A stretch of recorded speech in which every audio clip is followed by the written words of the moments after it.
Bonjour et bienvenue pour une nouvelle vidéo de Clary dans tous ses états. Alors aujourd'hui dans le même sujet du poids, de mon expérience, je vais vous parler de tout, du regard des autres et de tous les noms, de toutes les attitudes, de toutes ces choses qui sont hyper blessantes pour une personne différente, on va dire, parce que ce n'est pas quelque chose de seulement pour les personnes grosses, c'est aussi pour les personnes de petite taille, c'est aussi pour les personnes trop maigres, c'est aussi pour les roux par exemple, c'est aussi pour tout un tas de personnes qui ne rentrent pas dans le cadre que fixe la société actuellement. Et je ne sais pas qui dans la société fixe les cadres, toujours est-il que c'est une belle bande d'abrutis, je vous le dis, parce que pour moi, c'est complètement anormal de devoir rentrer dans un moule, dans un cadre, dans un tiroir, dans je ne sais pas quoi, et de devoir tous rentrer au même endroit. C'est-à-dire qu'il n'y a pas de place pour les grands de 2 mètres je ne sais plus combien c'est le maximum. Il n'y a pas de place pour les gens de 1 mètre ou moins de 1 mètre, parce qu'il y a le plus petit, je crois, qui fait 50 et quelques centimètres. Il n'y a pas de place pour ceux qui sont trop forts, il n'y a pas de place pour ceux qui sont trop maigres, il n'y a pas de place pour ceux qui ne sont pas dans une norme. Enfin bon, je trouve ça tellement dommage. Voilà. Donc j'avais envie de vous parler de mon expérience au niveau donc de ce regard des autres. On dit souvent que le regard des autres, c'est son propre regard sur les autres, que l'on renvoie aux autres en fait. Et c'est pas faux, d'une certaine manière, c'est pas faux, c'est-à-dire que tant qu'on ne s'aime pas soi-même, le regard des autres est hyper pesant. Et on imagine ce que les autres peuvent penser ou voir en nous regardant. Et ce qu'on imagine, c'est forcément ce que nous, on ressent de nous-mêmes. Ça, c'est sûr. Il y a des personnes qui vous regardent juste parce que vous passez dans la rue ou dans un magasin et qui ne font pas forcément gaffe à vous, qui peut-être même pensent à autre chose et ne vous voient pas. Mais vous imaginez qu'ils pensent des choses diverses et variées et pas toujours très jolies. Voilà. Il y a ça, c'est sûr, ça a une grande importance. Tant qu'on n'a pas appris à s'accepter comme on est et à s'aimer, ça c'est sûr. Maintenant, il ne faut pas se leurrer, il n'y a pas que ce regard-là. C'est-à-dire que, disons que quand on a appris à s'aimer tel que l'on est, qu'on s'accepte comme on est, le regard des autres nous importe peu. Voilà, on va dire que si certains jours on ne se sent pas bien, le regard des autres va peser. Mais en règle générale, quand on a réussi à s'accepter, ce qui est déjà un sacré pas, le regard des autres ne va pas peser. Mais le regard des autres, il est toujours pesant quand même. Il est toujours là. Il est toujours soit bienveillant, soit malveillant. Voilà. Je ne crois pas qu'il y ait un milieu, qui est un juste milieu à tout ça. Et puis le juste milieu, ce serait indifférent, et l'indifférence, c'est pas vraiment bien non plus, parce que laisser les autres indifférents, ça veut dire être inexistant ou inintéressant. Voilà. Donc je reprends parce qu'on a été un petit peu coupé. Voilà, le regard des autres, si les autres sont indifférents à vous, c'est que c'est aussi une forme de mal-être qui peut s'imposer, c'est on est inintéressant. Voilà. Donc c'est très compliqué le regard des autres. Maintenant, comment avoir un regard bienveillant et que ça se voit, c'est pas facile non plus. Par exemple, des parents qui ont des jumeaux ou des triplés, si quelqu'un regarde les enfants avec insistance, ils vont peut-être penser que c'est un regard malveillant. Or, moi, il m'arrive de regarder les jumeaux ou les triplés parce que j'ai toujours rêvé d'avoir des jumeaux. Des triplés peut-être pas, mais je trouve que, enfin je sais pas, il y a quelque chose dans ces enfants-là qui m'attire énormément. Et donc c'est vrai que des fois, je m'aperçois que j'ai un regard pesant, mais il n'est pas méchant, il n'est pas malveillant. Simplement, Je pense que pour des parents ou toute personne, hein, c'est pas forcément évident de faire la différence entre un regard bienveillant et un regard malveillant. Après, vous avez des attitudes qui sont malveillantes, clairement. Je me souviens d'une fois où je suis allée à la cafétéria avec mon chéri parce que on s'octroyait une petite sortie ou parce qu'on avait fait les courses et qu'on avait envie de se poser 5 minutes, je sais plus, enfin bon, peu importe. Et on a pris une glace parce qu'il faisait chaud, c'était pas cette année, c'était il y a 2-3 ans, je ne sais plus. C'était à un moment où je m'acceptais encore pas comme je suis. Et je me souviens qu'il y a 2 personnes qui étaient assises à une table pas très loin. Et je voyais leur regard pesant et c'était même pas discret puisque alors une des 2 personnes était tournée vers moi. Donc je voyais bien son regard. Mais la deuxième était de dos et se tournait régulièrement et puis ça chuchotait et puis ça rigolait. Enfin voilà, donc dans ces cas-là, on sait très bien que c'est pas notre imagination. Voilà.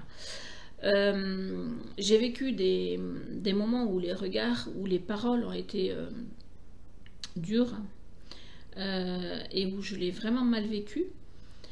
Puis j'ai vécu des moments aussi où finalement j'ai pas compris les réactions et je vais vous parler de tout ça. Par exemple, tant que je l'ai en tête, parce que le reste je l'ai en tête depuis longtemps, mais ça m'est revenu. Il y a quelques temps, je dirais 1 an ou 2, alors j'étais déjà dans l'acceptation de moi-même, donc déjà je l'ai pas mal vécu. Je l'ai même ça ne m'a pas touché en plus. C'était un petit enfant de, je sais pas, 3-4 ans, 5 ans, qui s'est trouvé face à moi et qui a été surpris. Sans doute il ne devait pas y avoir de personnes fortes dans sa famille. Et qui s'est tourné vers sa mère en criant, parce qu'en plus elle n'était pas tout près. Maman, regarde la dame comme elle est grosse. Voilà. Alors, ça pourrait ne pas faire plaisir. Moi, ça m'a pas choqué. Ce qui m'a choqué, c'est la réaction de la maman, qui a voulu faire taire son gamin tout de suite, comme si c'était mais catastrophique, quoi, et tabou et tout ce qu'on veut. De la même manière que à mon mariage, donc ça fait presque 22 ans, enfin non, un peu plus de 21 ans, mon mari avait des amis de petite taille, un couple d'amis de petite taille, et il y avait une petite fille qui doit maintenant donc être assez grande, mais qui avait, je sais pas, 3 ans, 4 ans, et qui a vu ces gens de petite taille et qui a dit à sa mère Maman, regarde comme ils sont petits. Et pareil, la mère a tenté de faire taire sa gamine. Alors que moi, je trouverais plus logique de dire à un gamin ben oui, il existe des personnes de petite taille, il existe des personnes grosses, il existe des personnes différentes, très grandes, ou rousses, ou je sais pas, tout me vient pas à l'esprit comme ça, mais c'est pas grave, ça fait partie de la vie, on est tous différents, et voilà. Non, au lieu de ça, on essaye de leur fermer la bouche, c'est-à-dire que, quelque part, on les met dans un mal-être. Et après, on s'étonne que ces mêmes gamins, en grandissant, soient les premiers, finalement, à mal juger les personnes qu'ils croisent et qui sont dans une certaine différence, quoi. Donc ça me choque plus que le gamin qui vient dire oh maman regarde comme elle est grosse ou regarde comme elle est petite ou regarde comme elle est je sais pas moi peu importe. Voilà, et ça moi ça me perturbe davantage que les paroles des enfants qui sont des petits enfants en plus qui découvrent quelque chose et qui donc ne comprennent pas, ont besoin d'explications tout simplement. Et en fait quand un parent ferme le caquet de son gamin qui dit ça, c'est parce que le parent est mal à l'aise avec ça. C'est parce que le parent n'accepte pas cette différence, à mon avis. Voilà. Alors après, dites-moi ce que vous en pensez, mais moi, pour moi, c'est mon avis. Et pour moi, ce n'est pas une bonne chose. Moi, j'ai toujours... alors, ça a été facile, forcément, puisque moi, je suis différente, mais j'ai toujours élevé mes enfants dans l'idée que les gens sont différents. que tout le monde n'est pas pareil. Bon, mon métier aussi leur a ouvert l'esprit sur ça, hein, forcément. Mais voilà quoi, il faut arrêter de faire des différences comme ça dans le monde. C'est malheureux quoi, c'est dommage, c'est dommage. Après, qu'est-ce que j'ai eu comme réflexion? Alors, à part les réactions de gens qui vous regardent quand vous mangez une glace en disant ben voilà pourquoi elle est grosse celle-là quoi. Enfin, on sait ce qu'on imagine qu'ils se disent, mais de toute façon, je vous parle là pas des gens qui vous croisent et dont on imagine ce qu'ils peuvent penser, mais vraiment des gens qui ont des réactions face à vous, qui se marrent en douce, qui sont même pas discrets. Enfin voilà, ces gens-là d'ailleurs sont des abrutis pour moi. Parce qu'ils sont pas à l'abri de grossir ou d'avoir n'importe quelle difficulté dans leur vie. Et à ce moment-là, peut-être ils trouveront personne pour les aider, pour les soutenir, et à ce moment-là, ils se rendront compte de combien c'est difficile d'être différent dans un monde qui prône une forme de normalité qui n'est pas la nôtre. Voilà. Une autre réaction qui m'avait beaucoup blessée, mais c'est parce que j'étais pas dans l'acceptation de maman, mais c'était il y a fort longtemps, puisque mes enfants étaient à l'école, au primaire, donc ça date, puisque ma dernière a quitté le collège depuis un petit moment. C'est un gamin de, je sais pas, 8 ans peut-être, 7-8 ans par là, qui est venu me trouver et qui certainement était envoyé par des plus grands, à mon avis, et qui est venu me trouver à la sortie des classes alors que j'attendais mes filles, et qui m'a demandé si c'était vrai que j'étais enceinte. Voilà. Et ça m'a blessée pour 2 raisons. D'abord parce que effectivement, ça correspond à mon poids qui n'est pas normal. Et deuxièmement, en plus, j'avais dû faire le deuil d'un enfant supplémentaire. Je dis pas que j'aurais eu un 4e enfant, j'en sais rien. Ce qui est sûr, c'est que devoir accepter qu'on n'est plus capable de faire des enfants pour une femme, quel que soit le nombre d'enfants qu'elle ait déjà, c'est-à-dire qu'elle en ait 0 ou qu'elle en ait 10, je pense que c'est difficile. Alors, c'est peut-être pas difficile de la même manière pour celle qui n'en a pas et celle qui en a 10, mais c'est quand même difficile parce que c'est une atteinte à sa féminité, à son identité de maman, voilà, ou de future maman. Voilà. Donc ça m'avait beaucoup blessée effectivement, et pourtant c'était pas la faute du gamin, mais c'est vrai que ce jour-là j'ai pas pris la peine de lui expliquer quoi que ce soit. J'ai été un peu sèche ce jour-là. Voilà, on fait ce qu'on peut avec ce qu'on est et ce qu'on a. Une autre réaction que j'ai eue aussi de la part de la famille. Alors j'ai été traitée d'impotente par certains membres de la famille, enfin pas de ma famille proche, mais voilà. Là ce jour-là c'est mon mari qui a vu rouge plus que moi, parce que je savais que c'était une attaque directe pour me faire sortir de mes gangs, et c'était hors de question. Mais mon mari a vu rouge. Il n'a pas du tout apprécié qu'on me traite d'impotente, parce que venez faire mon boulot avec moi et vous verrez que je ne suis pas impotente. Et un autre truc aussi, c'est regarde cette nana ou cette amie ou cette personne, peu importe, comme elle a maigri, comme ça lui va bien. Et là je vous parle d'une nana qui était déjà bien mince et qui avait maigri, c'est-à-dire qu'il n'y avait plus que la peau et les os. Et parce que c'est ça maintenant la normalité, c'est pas être mince, c'est être maigre. Et je comprends pas pourquoi, parce que c'est pas beau en plus. Enfin, peu importe. Enfin, c'est mon avis, c'est rien que c'est pas bon. Et je trouve qu'avoir la peau et les os, c'est pas très beau. Bon, chacun son avis. Mais toujours est-il que la personne qui a dit ça, et qui est quelqu'un... bon, bref, je dirais pas qui, parce que je ne veux citer personne, mais quelqu'un qui m'a été proche à un moment donné. Quand je l'ai entendu dire ça, J'ai répliqué, mais ben dites donc, qu'est-ce que vous devez penser de moi alors? Et la personne m'a répondu, ah mais non, mais toi c'est différent, toi si t'es bien dans ta peau, ça te regarde. On va te croire, bien sûr on va te croire. Voilà. Donc tout ça c'est des choses qui blessent. Le regard des autres est plus aiguisé qu'une épée parfois.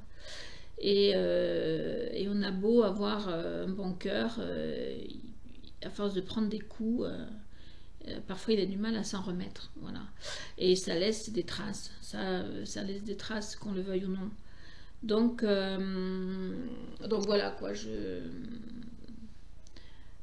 trouve que cette société est beaucoup trop mauvaise envers ses enfants, puisque nous sommes tous à égalité dans la société. Nous sommes tous en France, nous sommes tous les enfants de la France, etc.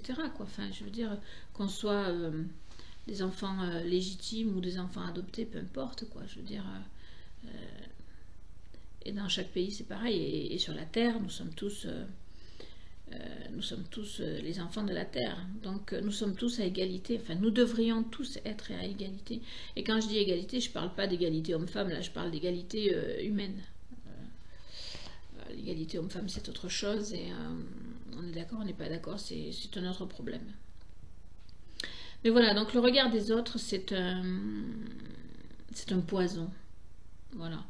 De la même manière que quelqu'un qui va venir vous dire, parce qu'il pense qu'il fait bien et qu'il va vous aider, qui vient vous dire, attends, mais arrête de bouffer, là, t'exagères.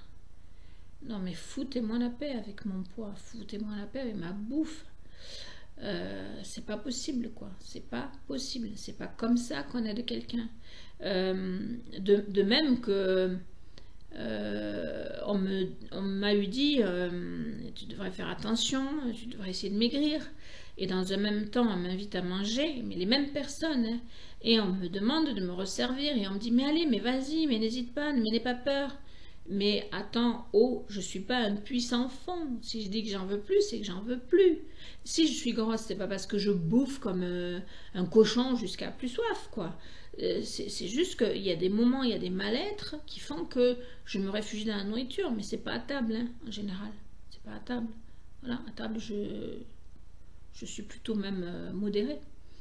Donc, alors je dis pas qu'il n'y a pas des fois où quand on fait une fête et que ça dure 2 heures à table ou 3 heures, que je mange pas un peu trop, mais là on s'en rend moins compte parce qu'on mange par épisode. Alors bon, et puis je suis pas non plus complètement sainte. Je suis pas capable de me priver de presque tout juste parce que le repas est trop long et que ça fait trop et que voilà quoi, quand on est en famille et qu'on profite de mon repas, ben on fait pas attention forcément à ce qu'on mange. Bien que maintenant que j'ai entamé mon travail d'amaigrissement, j'espère bien le continuer, même si je pense que ça va me prendre plusieurs années. Mais peu importe. Voilà, donc tout ça, c'est des attitudes monstrueuses, je trouve. J'ai vu des reportages, des fois, justement, parce que je m'intéresse beaucoup aux reportages sur les personnes fortes. Et j'ai vu des reportages où les parents s'inquiètent parce que leurs enfants commencent à être obèses. Et dans un même temps, ils leur font des pâtes carbonara avec des œufs à la pelle, avec de la crème à la pelle, la bouteille de coca sur la table, tous les repas, enfin, des choses mais qui pour moi sont aberrantes, quoi. Donc j'avoue, je comprends pas. Moi, je dis pas que je bois pas de coca, par exemple, mais moi, j'achète du coca une fois en passant. J'achète 1, 2 ou 3 bouteilles, ou s'il y a une promo, j'achète un pack. Mais une fois que c'est fini, on n'en parle plus. C'est-à-dire qu'effectivement, quand on va en avoir, on va dire, bon, ben, on en profite un petit peu. Trop, on est d'accord. Mais quand il n'y en a plus, on va pas vite en racheter, quoi. C'est pas possible. Le coca, c'est, allez, je vais dire, 3-4 fois dans l'année, et encore. Et maintenant, ça sera encore moins. Donc voilà, quoi, c'est pas... Mais voilà, de même que des gens qui se plaignent de ne pas avoir de sous, et qui foutent la bouteille de coca à chaque repas, sachant quand même que c'est pas donné. Voilà, je vais aller allumer la lumière parce que sinon vous me verrez plus dans pas longtemps. Voilà, donc c'était un petit peu ce que je voulais dire. Et quand je vous disais que les gens ne se rendent pas forcément compte du poids que l'on fait, je me souviens d'une fois, une cousine, très gentille, hein, sans méchanceté ni rien, mais m'avait parlé de quelqu'un et m'avait dit, oh là là, mais... ouais, mais c'est pas comme toi, elle fait au moins 100 kilos.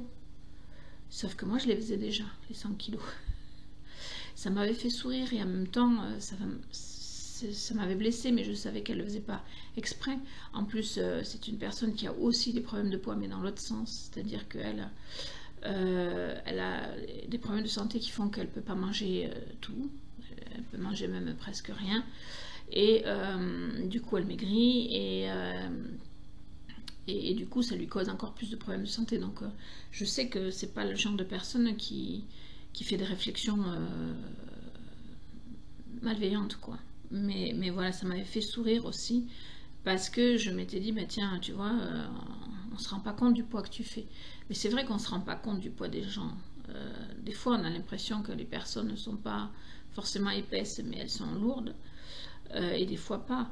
C'est comme mes filles, je me souviens que parfois elles revenaient de l'école en disant mes copines elles trouvent que je suis grosse parce que je leur ai dit mon poids.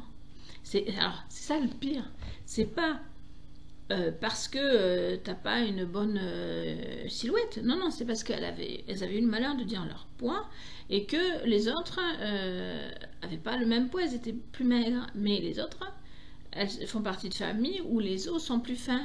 Nous, chez nous, on est charpenté. C'est dans la nature de notre famille, on est charpenté.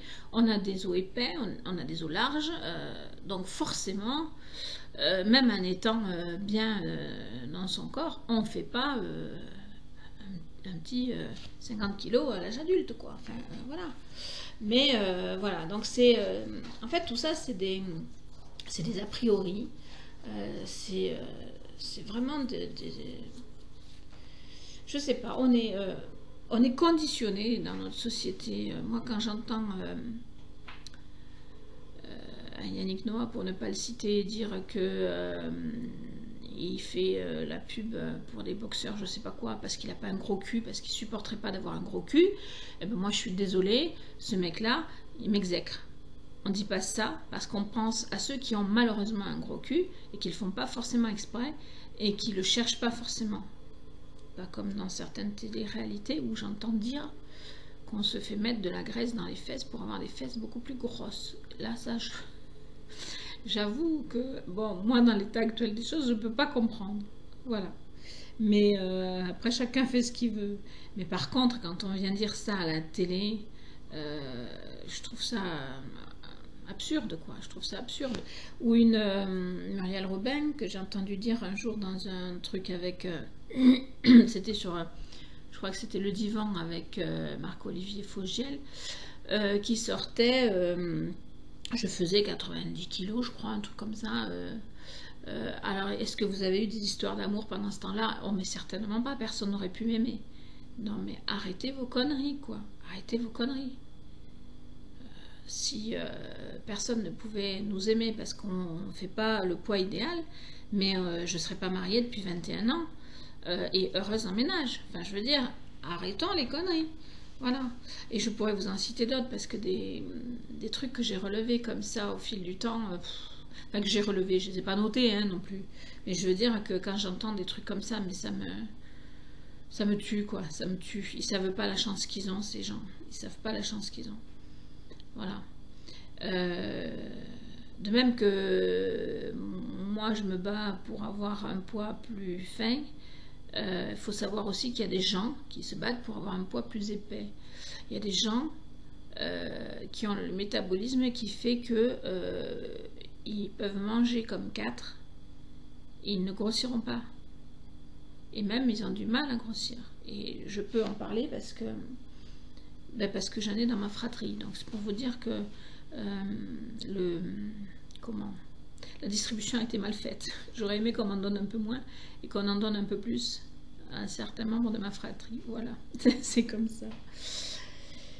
Voilà, enfin je sais pas si cette vidéo vous aura intéressé. Moi j'avais envie vraiment de parler de ce regard des autres et certainement qu'après avoir filmé cette vidéo, je penserai à d'autres choses qui me reviendront parce que tout au long de ma vie, j'en ai entendu des vertes et des pas mûres, des drôles et des pas drôles, des blessantes et des encore plus blessantes, enfin voilà quoi. Parce que il faut être vraiment bienveillant et vraiment proche de la famille, de la personne qui a un problème de poids, qu'il soit de surpoids ou qu'il soit de sous-poids d'ailleurs, pour être capable d'aider quelqu'un sans le blesser. Voilà. Il vaut mieux parfois s'abstenir que de dire des trucs en pensant faire bien. Moi je vois des fois des reportages où un membre de la famille, ou des fois c'est les jeunes qui ont un surpoids et les parents qui viennent les bousculer pour les faire réagir. Mais c'est pas comme ça qu'on va réagir. Arrêtez. C'est pire, ça accentue le mal-être. Arrêtons de faire que les gens soient mal dans leur peau et vous aurez moins de gens gros. Et vous aurez moins de gens addicts à l'alcool, à la drogue, à la cigarette ou à la nourriture. Voilà. Reprenons un idéal de vie avec une priorité dans la vie, c'est d'aimer, d'être aimé et de le montrer. Voilà. Et je crois que ça, c'est plus important que tout. Je pense que si on a reçu suffisamment d'amour dans sa vie, dans son enfance en l'occurrence, quoi qu'il arrive, on peut traverser. Voilà, c'est mon point de vue personnel. Et en tout cas, moi, j'ai mis un point d'honneur à faire savoir à mes enfants que je les aime, à faire savoir à mon mari que je l'aime. Il ne se passe pas un jour sans qu'on ne se dise qu'on s'aime. Et c'est pas un truc habituel, c'est vraiment parce qu'on le pense, parce qu'on le vit, parce qu'on le ressent. Voilà. Et c'est ce qui nous permet d'avancer, c'est ce qui me permet aujourd'hui de pouvoir vous parler aussi franchement de mon poids, alors que c'est pas évident, même si j'ai beaucoup évolué au fil des ans, mais c'est quand même pas évident. Donc voilà, c'est vraiment l'amour qui est à l'origine de toutes les bonnes choses. Et quand on veut aider quelqu'un de son entourage qui est dans un mal-être, quel qu'il soit d'ailleurs, commençons par l'aimer et le lui montrer. C'est tout ce qui compte, voilà, à mon avis. Après, peut-être les psys diront autre chose, hein, mais moi c'est mon avis et en tout cas, c'est comme ça que je fonctionne. Et c'est comme ça qu'on fonctionne tous dans ma famille. Voilà. Alors, j'espère pas vous avoir trop saoulé avec cette petite vidéo.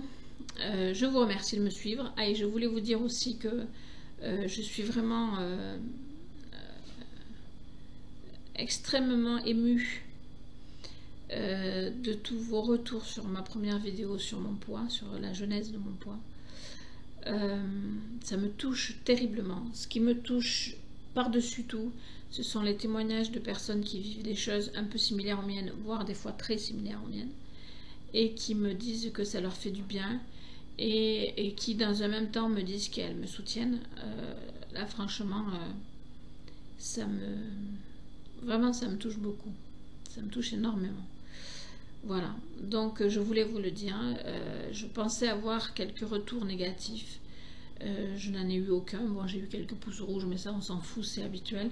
Sous chacune de mes vidéos j'ai des pouces rouges, donc je m'en fous. Je pense qu'il y a des gens qui se sont abonnés à ma chaîne juste pour me mettre des pouces rouges. Grand bien leur face, franchement. Alors là, je vous le dis, mais je suis vraiment claire avec ça. Je m'en fous, mais comme de ma première chaussette. Donc voilà. En plus, ça me fait de la visibilité, donc continuer à me mettre des pouces rouges, ça ne me gêne pas du tout. Voilà, je sais plus pourquoi j'ai dit ça, mais c'est pas grave. Voilà, donc je vous fais des bisous, je vous remercie de me suivre, je vous remercie pour votre soutien qui est vraiment précieux pour moi et qui me fait vraiment beaucoup de bien. Et je vous retrouve bientôt dans le cadre donc de mon poids pour vous faire un journal du poids, pour vous Donc 2 vidéos, une sur le journal du poids, mais d'abord je vais essayer de faire une sur comment je procède aujourd'hui pour arriver à perdre du poids. Voilà. Et ensuite je ferai le journal du poids pour le premier mois et demi, puisque je vais essayer de faire un journal du poids sur un mois, mais je vais essayer de faire ça en fin de mois à chaque fois, de façon à savoir à peu près quand je dois le faire. Et donc là ce sera un mois et demi, puisque j'ai commencé le 18 juin, je vous ai dit. Donc voilà, je ne veux pas faire 15 jours, puis après un mois. Voilà, je vais faire un mois et demi au début, puis après je ferai tous les mois. En tout cas, je vais essayer de me tenir à ça si j'y arrive. Voilà.